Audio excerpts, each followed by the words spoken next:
की सुनेत्रा पवारांना निवडून द्या किंवा अजित पवारांचं देखील नाव नाही घेतलं. त्यात उलट 41 वेळेस पंतप्रधान नरेंद्र मोदींचं नाव घेतले बारामतीच्या इंदापूरमध्ये. ही लोकशाही आहे, प्रत्येकाने काय भाषण करायचं तो त्याचा अंतर्गत प्रश्न आहे. पण ही लढाई राहुल गांधी विरुद्ध नरेंद्र मोदी आहे असं त्यांनी त्या भाषणामध्ये म्हटलेलं आहे. त्यांना वाटतं त्यांची लोकशाही होईल, प्रत्येकाला भाषण करायचा अधिकार आहे. पण त्यांनी असं देखील म्हणाले की सुप्रियाताईंनी गेल्या 10 वर्षात फक्त मोदींच्या कामाला आणि योजनाला विरोध केला. तुम्ही इतकं काम तुम्ही वाचून दाखवता संसदेत तुम्ही सांगता, पण फडणवीसांनी असं घेतलं होतं.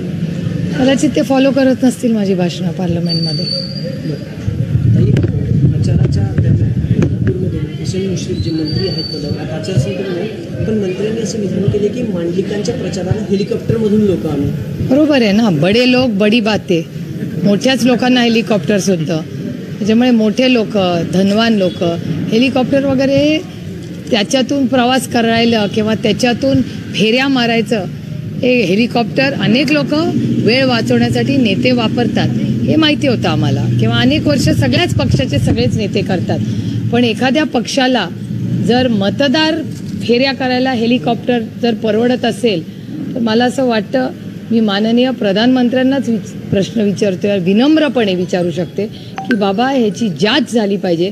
एखाद्या नेत्याला हेलिकॉप्टरनी मतदार इथे तिथे नेण्यासाठी जर परवडत असेल तर मला असं वाटतं माननीय प्रधानमंत्र्यांनी ह्याची इन्कम टॅक्स, CBI आणि EDचीच मला असं वाटतं मागणी करीन मी. कारण हे प्रचंड चिंताजनक आहे की एवढे पैसे आले कुठून हो, एवढं डिमॉनिटायझेशन झालं आहे, नोटबंदी झाली आहे, मग हे कसे पैसे आले कुठून एवढे सगळे. आणि त्यांच्याच मित्रपक्षाचे मंत्री आहेत. म्हणजे माननीय प्रधानमंत्र्यांना मी सांगेन इन्कम टॅक्स, CBI, ED सगळ्याचीच टेस्ट लावा, कारण का महाराष्ट्रातले मंत्री काय बोलत आहेत हे खूप चिंताजनक आहे. पण कदाचित मोठे लोक बडी बात.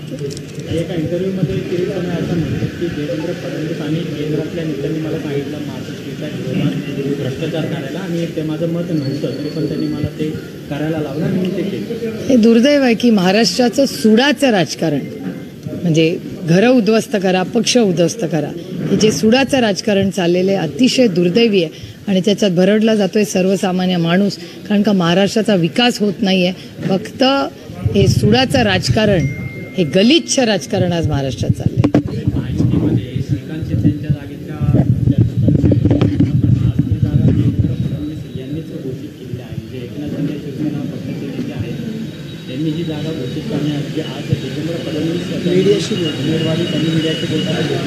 कोणाची? म्हणजे श्रीकांत शिंदेच लढणार ना, मग ही आनंदाची गोष्ट आहे.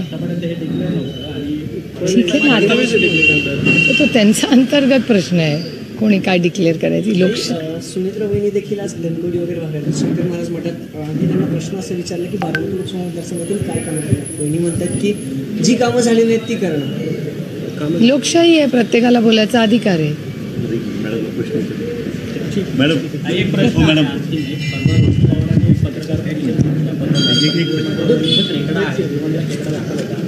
त्यांच्या विरोधात आता कारवाई केली जाते. पेटा ही जी प्राणीमित्र संस्था आहे त्यांनी आता पत्र पाठवले, नोटीस पाठवले, त्यावर वैद्यदांनी ट्वीट केले की हे सगळं भाजपने घडून आणलेलं आहे षडयंत्र. त्याच्याबद्दल तुम्ही बघता या कारवाई? मी जरूर त्याची माहिती घेईन, काय नक्की झालंय, काय त्यांनी नोटीस पाठवली आहे. पण अर्थातच पवार कुटुंबाच्या विरोधात षडयंत्र हे होतच आहे. कारण चंद्रकांत दादाच स्वतः बारामतीला येऊन म्हणले की आम्हाला या इलेक्शनमध्ये शरद पवारांना संपवायचं आहे. हे तुमच्याच चॅनलवर तुम्हीच दाखवलेली बातमी आहे. त्याच्यामुळे शरद पवारांना संपवायसाठी काहीही हे करू शकतात, कुठलीही गलिच्छ पातळी गाठू शकतात. हे त्यांच्या कृतीतून आणि त्यांच्या बोलण्यातून पोटातलं ओठात आलेलं आहे. हां, प्रचारक नाही, आमचे कौटुंबिक, आमचे 6 दशकाचे कौटुंबिक संबंध माने कुटुंबाबरोबर आहेत.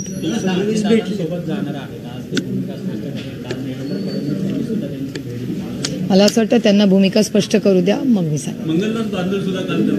वंचितचा तो प्रश्न आहे ताई. वंचित आधी आपल्यासोबत चर्चेचं गुऱ्हाळ त्यांनी केलं, 6 बैठका झाल्या, अचानक त्यांनी यादी डिक्लेअर केली आणि त्यांचे उमेदवार जे आहेत ते फडणवीसांना जाऊन भेटतात दौऱ्यामध्ये. विशेष म्हणजे तो भाजपचा मेळावा होता. हा प्रश्न तुम्ही त्यांनाच विचारायला पाहिजे ना. कुठे वंचितच्या जागांमुळे उमेदवारांना बघूया ना कसं कसं होतंय. काही ठिकाणी त्यांनी सपोर्ट केलेला आहे, मला देखील पाठिंबा. मलाही त्यांनी दिला आहे, याबद्दल मी त्यांचे जाहीर आभारी मानलेले आहेत. थँक्यू. माड्याबद्दल मोठी पठाण पुन्हा एकदा